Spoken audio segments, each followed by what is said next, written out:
Et salut à tous, je suis super content de vous retrouver pour cette toute nouvelle vidéo. J'espère que vous avez la pêche, le sourire et que tout va bien pour vous. Aujourd'hui, on va parler position. Oui ma gueule, on va parler position sexuelle. Tout simplement parce que j'ai un internaute il y a une semaine qui m'a demandé si je pouvais faire une vidéo sur les différentes positions sexuelles ainsi que l'histoire qu'il pouvait y avoir autour. J'ai donc relevé le défi aujourd'hui. Ouais, j'avoue, j'étais pas très chaud à la base pour traiter ce sujet-là, mais bon, c'est quand même le deuxième sujet le plus tabou en France après l'argent, donc je me suis dit que ça pouvait vraiment être sympa. Bon, je ne vous parlerai pas aujourd'hui de la légendaire brouette bernoise ou du mythique parapluie tonkinois, mais plutôt de manière beaucoup plus simple d'imbriquer un corps masculin avec un corps féminin. Bon, pour le mot missionnaire et donc du coup la position du missionnaire, j'ai trouvé très peu de choses parce que j'ai voulu chercher d'où venait le mot missionnaire et j'ai trouvé des choses qui ont été dites mais qui ont été démenties, donc ça a été très compliqué. Donc je voulais juste vous dire ce que j'ai trouvé de véridique. Donc position sexuelle dans laquelle l'homme est couché sur la femme, bon, bien entendu.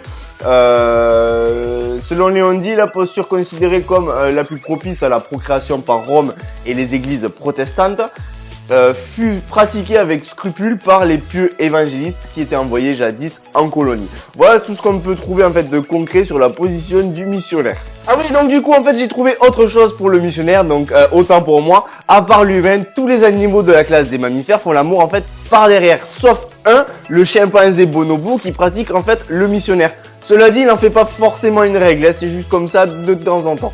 Donc alors dans les questions les plus fréquemment posées, donc combien y aurait-il de positions sexuelles? Donc on parle dans le vrai Kama Sutra, pas celui de Clara Morgan ni de Brigitte Lahaie, donc celui qui a été écrit en sanskrit vers le milieu du premier millénaire par un sage indien. Je vous mets son nom ici parce que j'arrive pas du tout à le prononcer, c'est impossible. Donc c'est un ouvrage à la base qui est religieux et parfaitement ennuyeux et illisible. C'est l'une en fait de ces parties qui est consacrée aux pratiques sexuelles qui dites convenables, qui est intéressante.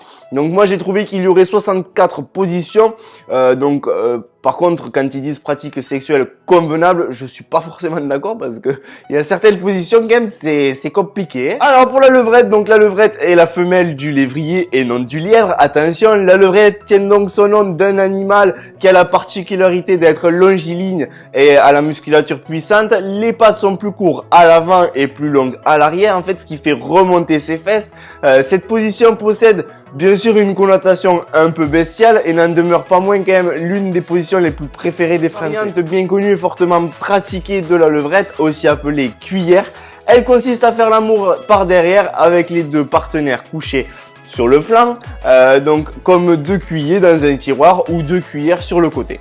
Donc pour la position suivante, la position de la fille au-dessus, également nommée Amazon, Andromaque, prostituée motorisée, cowgirl, il y a tellement de termes différents, mais tous ces termes en fait renvoient lexicalement à des images de femmes libres, des images de femmes fortes. Elle a toujours été condamnée en fait plus ou moins par les systèmes phallocratiques.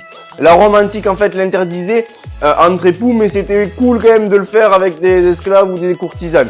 De même en fait que les églises catholiques au Moyen-Âge, sous un étonnant prétexte hygiénique, en fait la semence féminine risquait de tomber dans l'homme par le bout du pénis et de le contaminer.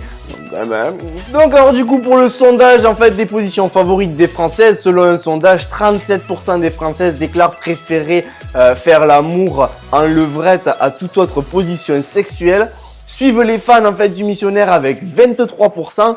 Ceux du 69, un étonnant 12%, les petites cuillères à 6%, la fille au-dessus, un petit 5%, ceux qui sont fans de l'amour debout, 3%, et les 14 autres pourcents restants, vous allez me dire, eh ben, elles ont tout simplement répondu par un intriguant mais prometteur autre choix. Donc je vous laisse libre cours à votre imagination pour répondre vous-même à cette question. Voilà, cette vidéo est maintenant terminée. J'espère que ça t'a plu, que ça t'a diverti et que tu auras peut-être appris quelque chose. En tout cas, si toi aussi tu as envie que je traite des sujets qui te feraient plaisir, n'hésite pas à me les laisser en commentaire, ça sera toujours un réel plaisir. Si tu as aimé, n'oublie pas de liker la vidéo, de la partager un maximum. Je te dis à très bientôt pour une prochaine vidéo. Ciao!